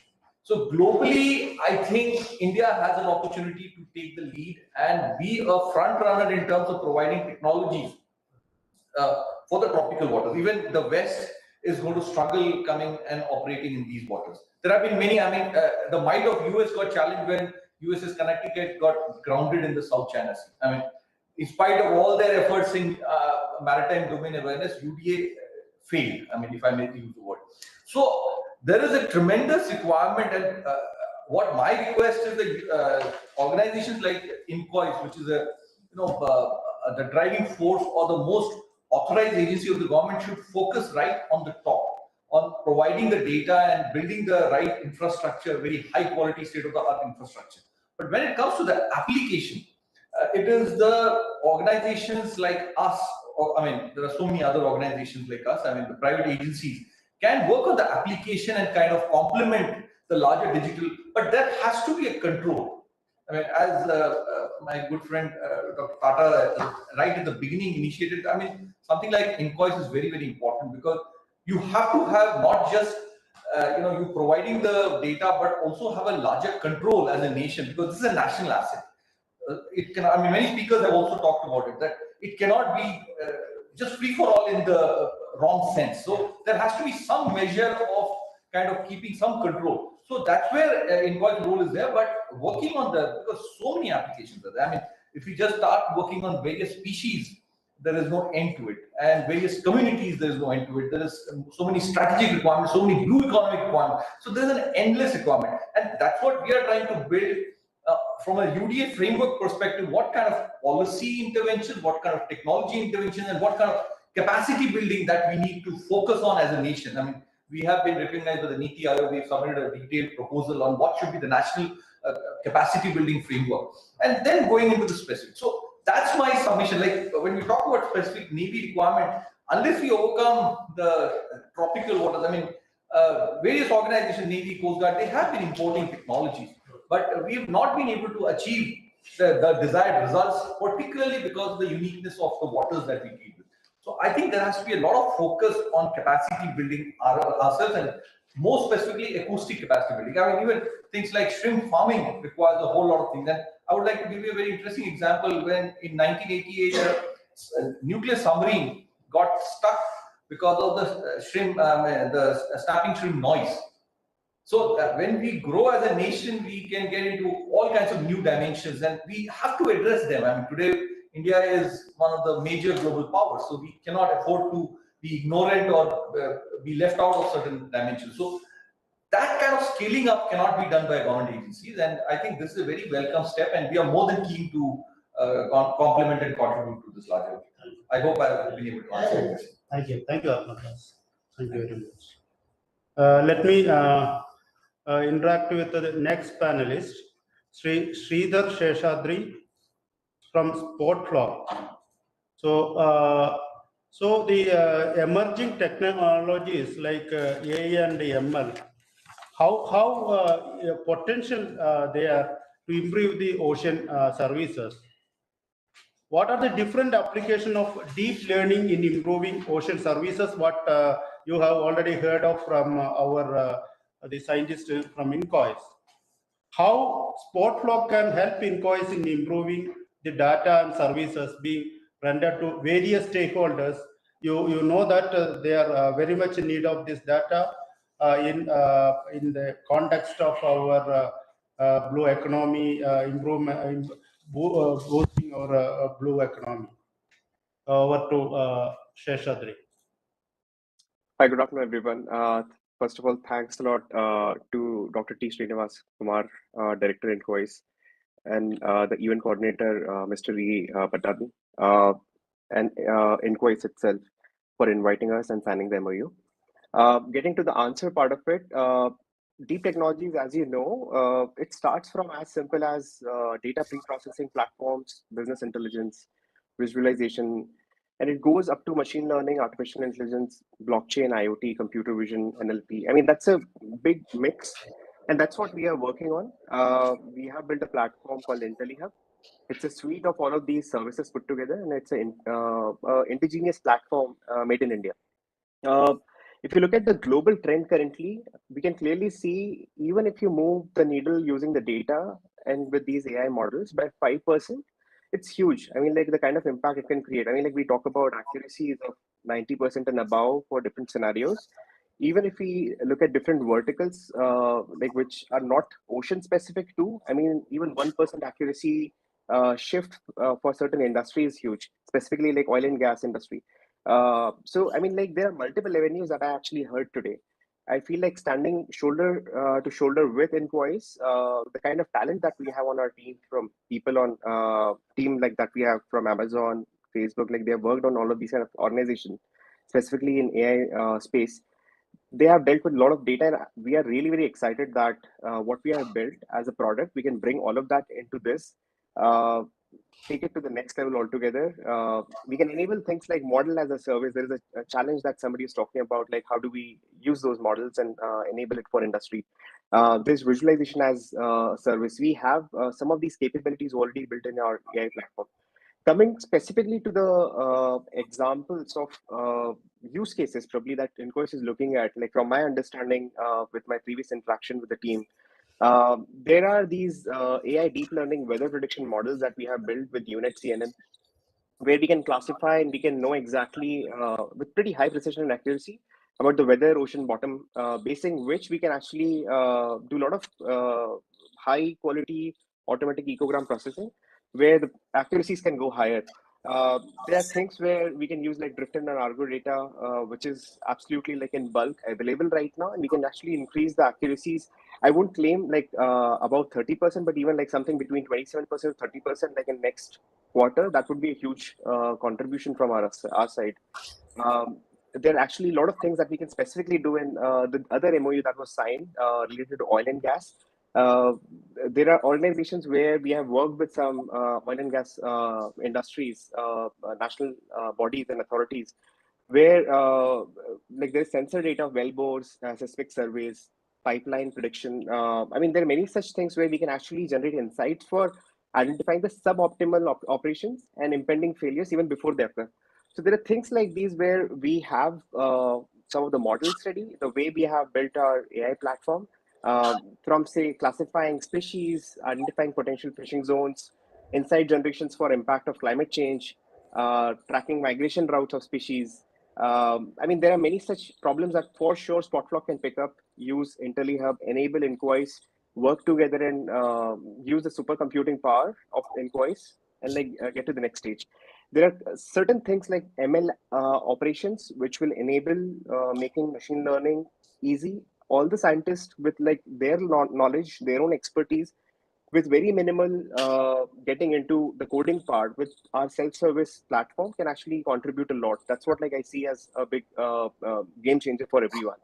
So I'm looking forward to this opportunity where IntelliHub, our AI platform, can be used at scale with different industries and with inquiries, and we actually make the whole ecosystem Atmanirbhar. Thank you. Thank you, Sri Sridhar. Let me go to the next panelist, Sri Raghavendram Vedam. He is from Assista Industries Private Limited. Mr. Raghavendram Vedam, the sustained observations are highly critical for prediction of ocean process that have great impact on weather and climate. Presently, Government of India has highly prioritized indigenization, which is reflected from the initiatives such as Make in India and Startup India.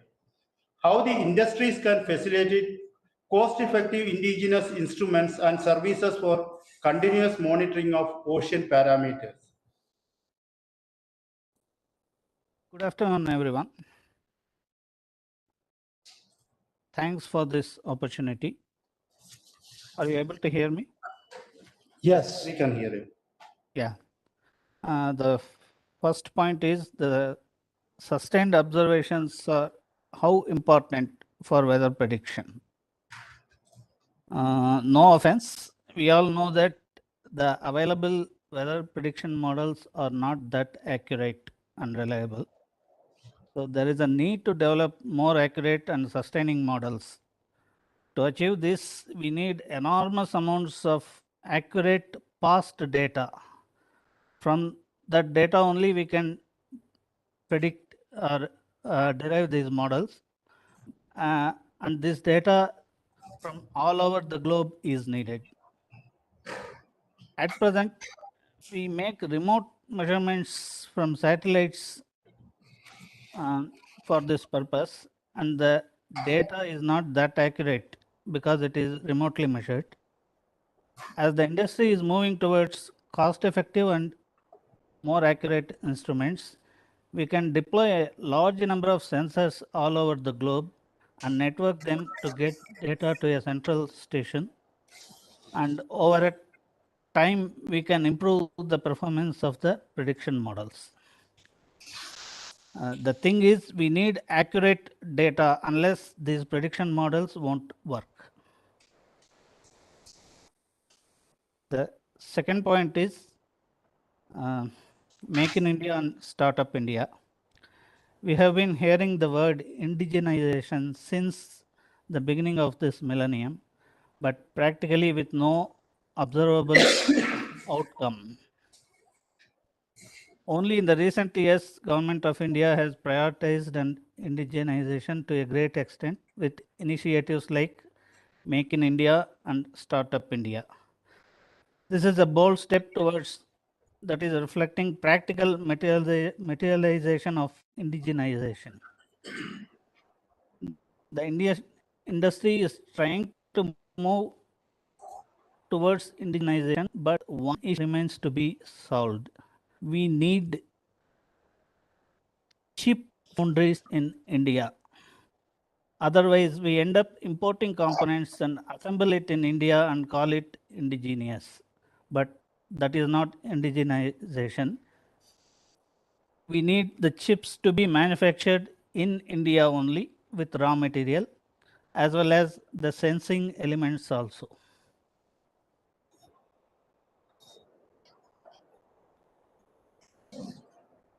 The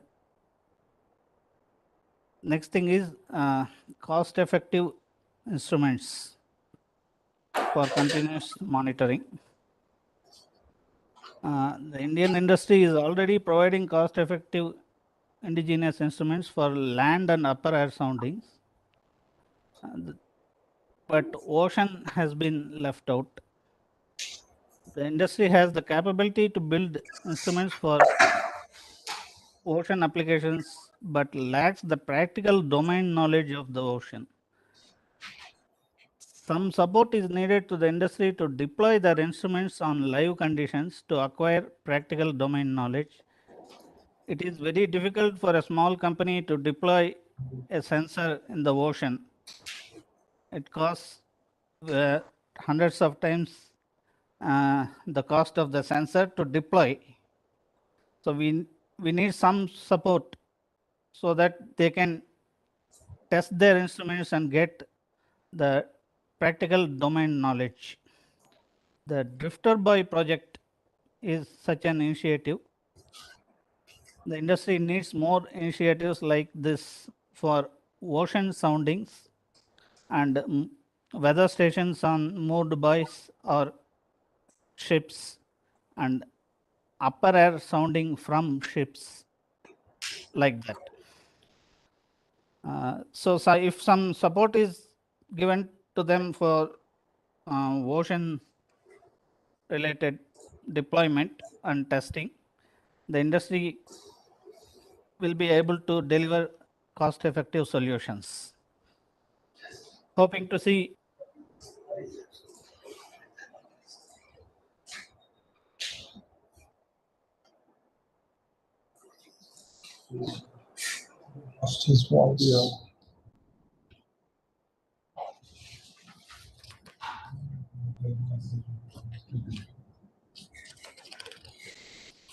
Mr. Raghavendran, we lost your voice, but I believe you were just concluding, and then we could hear most of what you suggested. So, yeah, thank you for that. Okay, thank you, Srinivas. Can I go to the next panelist, Dr. Srinivas Kumar, Director INCOIS. So, Dr. Srinivas Kumar has a leading international expertise in many of the ocean observation platforms and the international organizations. You are well aware of that. Many of the international organizations are aligning the sustainable service, ocean services and observations with the industries. So you also heard from many of the panelists that I think how the what is actually demand from the Indian industries. And my question is how INCOIS can gear up for that, especially in the context of our new blue economic policies. Over to you. Thank you, Bala. First of all, this is basically I would be trying to kind of, I'm the last to speak within the panel, and then we're going to end this program pretty soon, I guess, in a couple of minutes, because we're running out of time. So I'll be pretty brief. I would only like to say that in the Government of India's vision of New India by 2030, blue economy was highlighted as one of the 10 core dimensions of growth. And then with the kind of the exclusive economic zone, more than 2.2 million square kilometers that we have, and our vast coastline, I think the challenges are endless. At the same time, the opportunities are endless.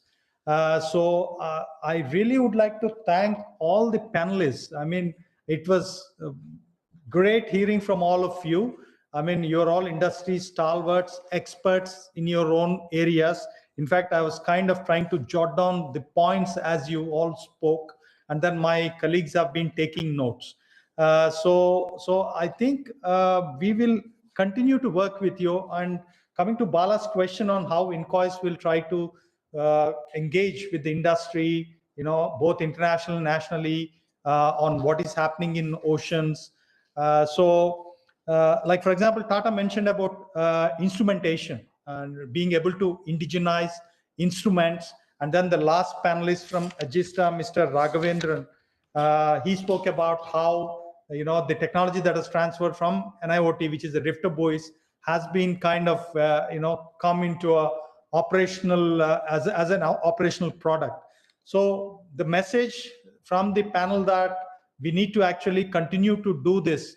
The agencies like NIOT or INCOIS continue to develop techniques, technologies, methods, and then kind of transfer it to the industry, handhold the industry. Like there are comments made about how difficult it is to really access the oceans, how expensive it is to access the oceans. So provide that kind of support, and then through the Make in India and then Startup India initiatives of the government, how we can actually, expand it to other observational kind of platforms, including the sensing elements, sensors, and so on and so forth.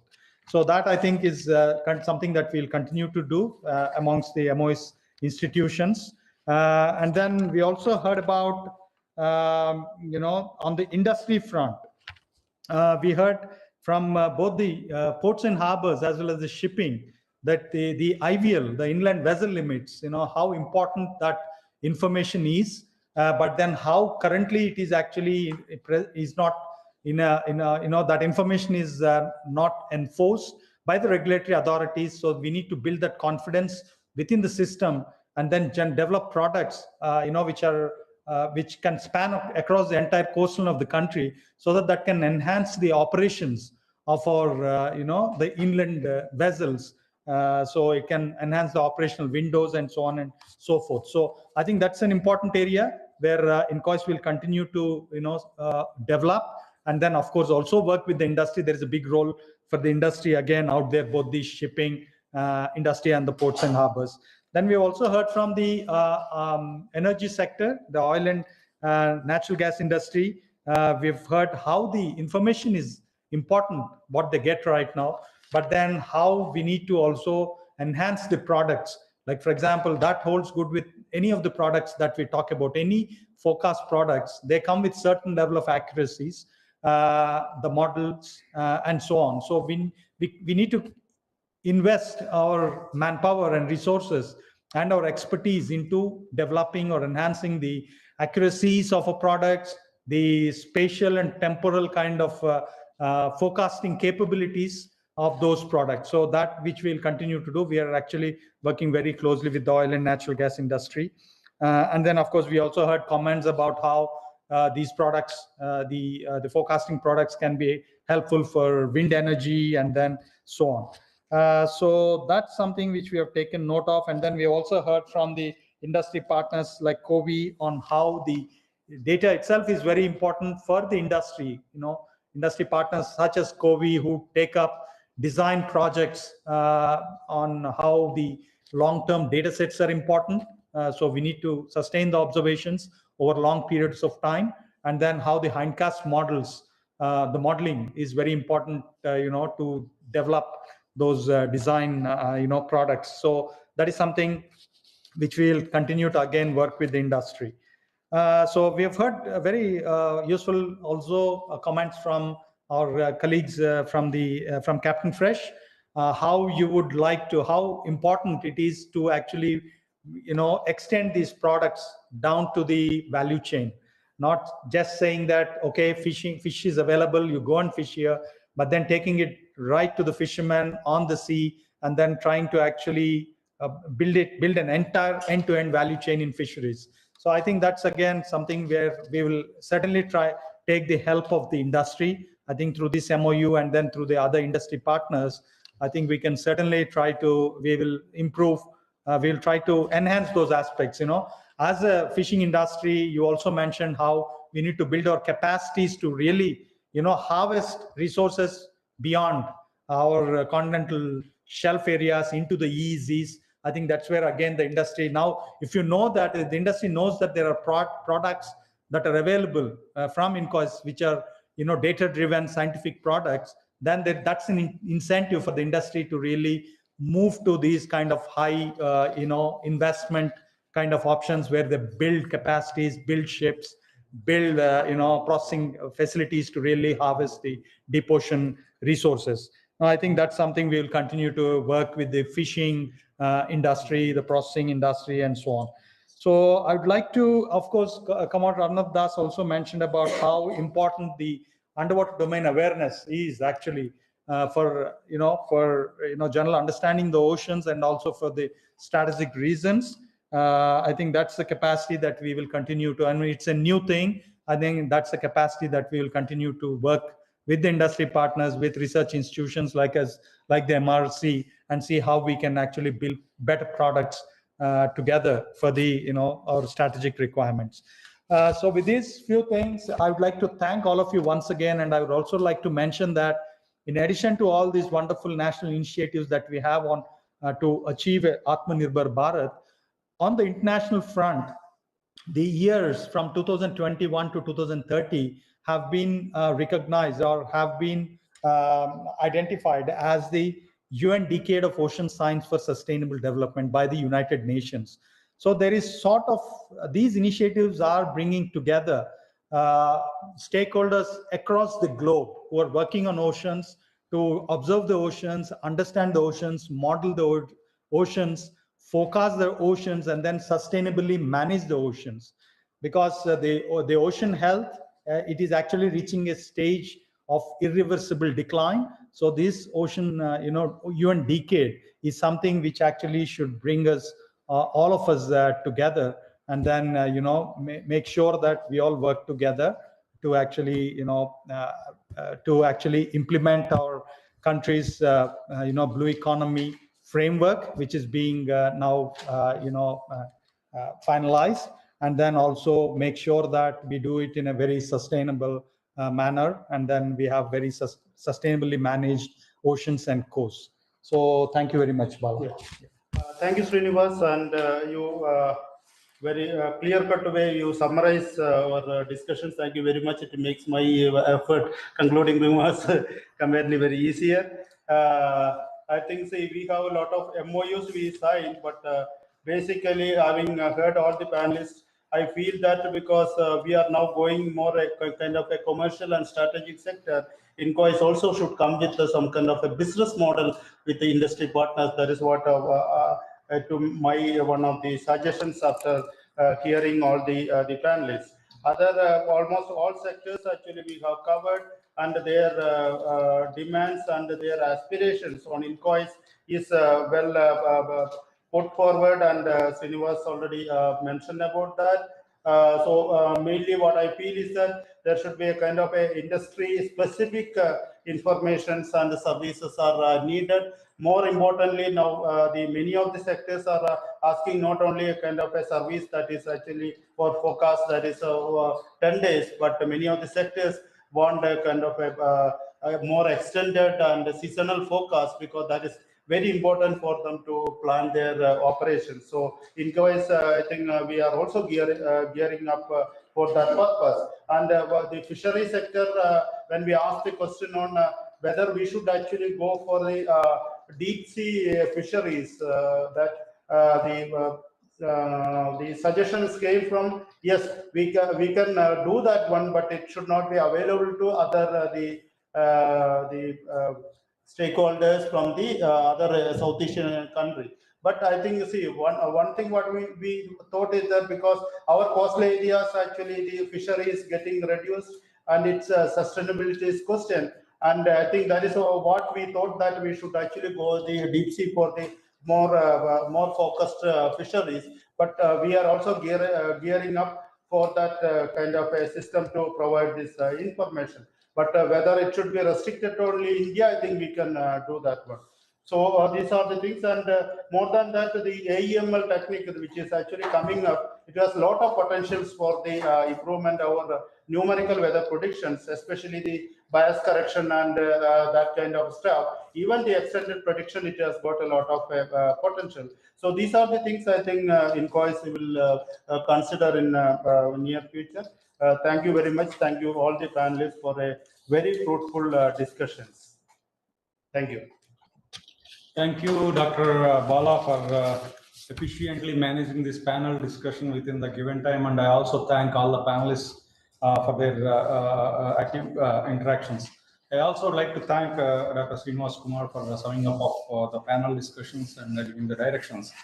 And you all see that now resources on land are depleting, and we are going to depend on ocean in future. And also Srinivas has mentioned the blue economy policy of Government of India, and also the UN Decade for Ocean Science for Sustainable Development. I think with these initiatives, we see a great potential for the industry to play in this particular arena. And I hope that now we will be closely working with the industry in future. So before concluding this session, for the last agenda item, I have two announcements. One, first thing is I request all the the panelists and participants join online to switch on their cameras to take a group photo.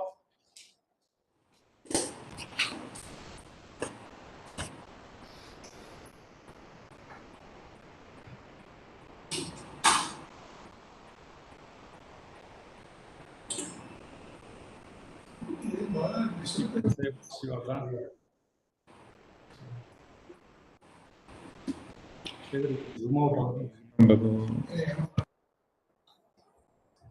Okay. Okay.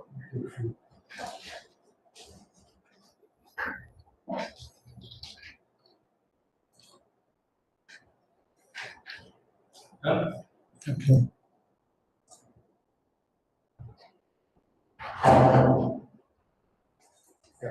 Yeah, I have another announcement regarding the virtual exhibition which we have set up on the virtual platform iConnect, where we have 4 exhibition booths. One is by Incois, where you can see all the products and services that are generated by Incois. You can see in more detailed way.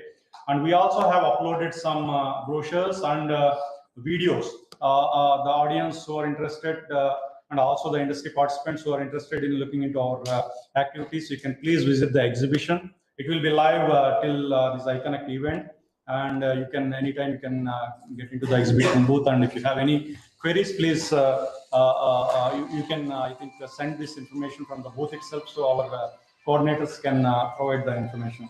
So we have another 3 exhibition booths, one by Ajista Technologies. We have another one by Tridal Technology and Samhita Marine. You can also visit these booths, and if you have any queries, the coordinators can respond to you. So with this, I'll go to the last agenda item. Out of thanks, I request my colleague Dr. Hari Kumar, scientist from Applied Research and Research to Operations Division of OSAR Group in KAIS, to propose vote of thanks. Yeah, thank you, Sri Patavi. Good afternoon, all. In the present context of Blue Economy, UN Decade of Ocean Science for Sustainable Development, and Government of India programs such as Sagarmala, Deep Ocean Mission, Coastal Ocean Mission, to name a few, the synergy and win-win negotiation between government, ocean organizations, and private or public player, offshore or coastal industries are of paramount importance in India's all-round development. And so thankful that this Incois iConnect event could spark light to such a big concept, and such a synergy with optimistic anticipated development could be geared up now. In today's event, the time has arrived to express our sincere thanks. I would like to thank Ministry of Science and Technology and Ministry of Earth Science, Government of India, for giving us an invaluable opportunity to host this iConnect event as part of 75 iConnect, the Industry Connect, which is series of events for 3 months, which is under the India's Azadi Ka Amrit Mahotsav and forge partnership with industries. I would like to thank our guest who delivered the keynote address, Dr. Anand Gupta, Additional Director General Development, DG Hydrocarbons. Our collaboration is in full swing with DG Hydrocarbon through you and DG, sir. I would like to thank Director Incois for all the support for smooth conduct of this event and delivering welcome address today. I take this opportunity to thank the event coordinator, Sri Patabi Ramarao from Incois. I would like to thank Dr. Balakrishnan Nair, Incois, for efficiently moderated the panel discussion today, and all the dignitary panelists from various private and public industries whom we are having strong collaboration right now, and also whom we are aspiring to are also thanked. We are so indebted to thank our industry partners, InfiFresh Foods Private Limited Bangalore, Spotflock Technologies Private Limited Hyderabad, and Maritime Research Center Pune, and the dignitaries from those organizations whom we inked MOUs today. I thank my colleagues, Dr. Sudhir, Dr. Uday, Dr. Anish from Incois for delivering talks on industry customized, tailor-made Incois products and services in this connection. I also thank Dr. Nimit to actively help us to coordinate the exhibition halls and this event. Thanks are also due to Suresh, Sridhar for support, and Jitu for covering the entire sessions. All GDs and DHS and administration of Incois are thanked. Thanks are also due to all participants, audience, colleagues, press and media. I would like to thank Team Nodal Officer Dr. V.M. Tiwari, Director NGRI and on and all from the organizers of 75 iConnect, the Industry Connect. Our Secretary Ministry of Earth Science is thanked for all the encouragement and support. If somebody's name is unmentioned, it is not intentional. I thank one and all for the support and being active in the successful conduct of our INCOIS iConnect event. Thanks again. Jai Hind. Thank you.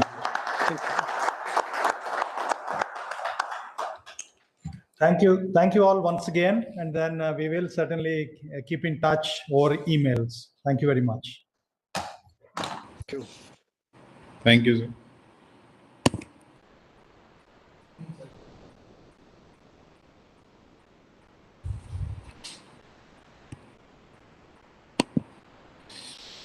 Oh, yeah.